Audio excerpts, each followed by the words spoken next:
Hi all friends, welcome to MTM political talk. പശ്ചിമേഷ്യയിൽ സംഘർഷാവസ്ഥ രൂക്ഷമായിക്കൊണ്ടിരിക്കുകയാണ്. ഇത് ഏഷ്യൻ രാജ്യങ്ങളെയാണ് ഈ സംഘർഷാവസ്ഥ കൂടുതലായും ബാധിച്ചുകൊണ്ടിരിക്കുന്നത്. ഇതിൽ കലക്കവെള്ളത്തിൽ മീൻ പിടിക്കുകയാണ് US-ന്റെ ജോലി എന്ന് തന്നെ തീർത്തു പറയുവാൻ ഈ അവസരം നമുക്ക് ഉപയോഗിക്കാം. കാരണം ഏഷ്യ ഭൂഖണ്ഡത്തിലെ രാജ്യങ്ങൾക്കാണ് ഇതിൽ ഏറ്റവും കൂടുതൽ ദോഷങ്ങൾ സംഭവിക്കുന്നത്. അതുകൊണ്ട് തന്നെ ഇത് അമേരിക്കൻ സാമ്രാജ്യത്തിന് ഇതുകൊണ്ട് ഗുണമേ ചെയ്യൂ, മറിച്ച് ഏഷ്യൻ ഭൂഖണ്ഡത്തിന് ഇതുകൊണ്ട് ദോഷങ്ങൾ വരുന്ന ഒരു യുദ്ധ സമാനമായ അന്തരീക്ഷമാണ് ഇപ്പോൾ നമ്മൾ കടന്നുപോയിക്കൊണ്ടിരിക്കുന്നത്. പ്രത്യേകിച്ച് ഡോളറിലെ വിനിമയം കുറഞ്ഞു കൊണ്ടുവരികയാണ് മറ്റുള്ള ഏഷ്യൻ രാജ്യങ്ങളിലെ മിക്ക രാജ്യങ്ങളും. ചില രാജ്യങ്ങൾ ചൈനയുടെയും മറ്റും നാണയങ്ങൾ ഉപയോഗിച്ചു തുടങ്ങിയ ഈ അവസരത്തിലാണ് US ഓരോ കാരണം പറഞ്ഞു ഈ യുദ്ധം മുന്നോട്ട് കൊണ്ടുപോയിക്കൊണ്ടിരിക്കുന്നത്.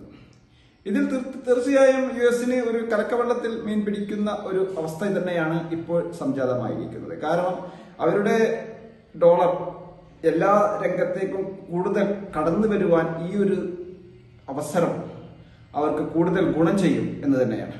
മറിച്ച് ഗൾഫ് രാജ്യങ്ങളെയും പശ്ചിമേഷ്യയിലെ മുഴുവൻ രാജ്യങ്ങളെയും ഒക്കെ ഈ യുദ്ധം കൊണ്ട് തളർത്തുവാനും ഈ യുദ്ധം കാരണമാകും.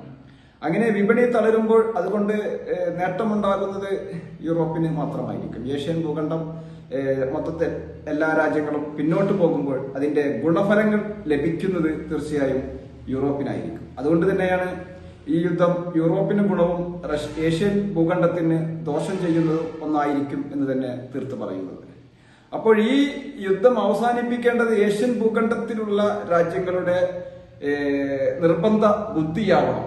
കാരണം അവർക്കാണ് ഈ യുദ്ധം കൊണ്ട് ദോഷങ്ങൾ സംഭവിക്കുന്നത്. തീർച്ചയായും ഏഷ്യൻ രാജ്യങ്ങൾ മുഴുവൻ ഒരു ഒറ്റക്കെട്ടായി നിന്ന് ഈ യുദ്ധം അവസാനിപ്പിക്കുകയും അമേരിക്കക്ക് ഗുണമോ ദോഷമോ എന്നുള്ള ചിന്തിക്കേണ്ട അവസരമല്ല ഇത്. തീർച്ചയായും ഏഷ്യൻ രാജ്യങ്ങൾ മുഴുവനായും ഒന്നിച്ച് ഈ യുദ്ധത്തെ നേരിടേണ്ടതുണ്ട്. ഏത് സൈന്യം ഉപയോഗിച്ചാലും തെറ്റില്ല. ഏഷ്യൻ രാജ്യങ്ങൾക്കാണ് ഈ യുദ്ധത്തിന്റെ ഏറ്റവും വലിയ വിപത്ത് വന്നുകൊണ്ടിരിക്കുന്നത്. ഇനിയും വരാനിരിക്കുന്നത്. മാർക്കറ്റ് ഫുള്ളായി തളർന്നുകൊണ്ടിരിക്കുകയാണ്. ഇത് ഈ അവസരത്തിലാണ് ഏഷ്യൻ വിപണി കൂടുതൽ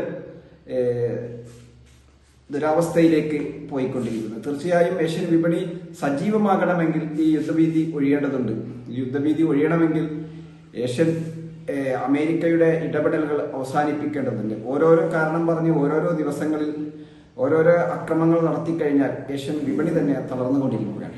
ഏഷ്യൻ വിപണിയെ പിടിച്ചു നിർത്തുവാൻ ഏഷ്യയിലെ മുഴുവൻ രാജ്യങ്ങളും അതിനെ സജീവമായി രംഗത്തിറങ്ങേണ്ടതുണ്ട്. അതിൽ ശക്തിയുള്ള രാജ്യങ്ങളും മിലിറ്ററി കുറവുള്ള രാജ്യങ്ങളും കൂടുതലുള്ള രാജ്യങ്ങളും ഒക്കെ ഉണ്ടാകും. പക്ഷേ ഒന്നിച്ചു നിന്നു കഴിഞ്ഞാൽ അതിന് ഒരു ഏകോപനം സാധ്യമാകും എന്ന് തന്നെയാണ് ഈ അവസരത്തിൽ നമുക്ക് പറയാനുള്ളത്. ഏതായാലും ഏഷ്യൻ രാജ്യങ്ങൾ ഒന്നിച്ചു നിന്ന് പിടിച്ചു നിർത്തുക എന്നത് തന്നെയാണ് ഇതിനുള്ള പരിഹാരം. ഈ യുദ്ധം ഒരു അവസാനത്തിലേക്ക് എത്തണമെങ്കിൽ ഏഷ്യൻ രാജ്യങ്ങൾ മുഴുവൻ ഒന്നിക്കണം എന്ന് തന്നെയാണ് നമുക്കിവിടെ സൂചിപ്പിക്കാനുള്ളത്. ഏതായാലും ഈ വീഡിയോ മുഴുവനായും വീക്ഷിച്ച താങ്കൾക്ക് നന്ദി. ചാനൽ സബ്സ്ക്രൈബ് ചെയ്തില്ലെങ്കിൽ സബ്സ്ക്രൈബ് ചെയ്യുവാനും അഭിപ്രായ നിർദ്ദേശങ്ങൾ എന്താണെങ്കിലും കമന്റ് ബോക്സിൽ രേഖപ്പെടുത്താനും ലൈക്ക് ചെയ്യാൻ ഉറപ്പിക്കാനും അടുത്തൊരു വീഡിയോയുമായി വീണ്ടും കണ്ടുമുട്ടാം. നന്ദി, നമസ്കാരം.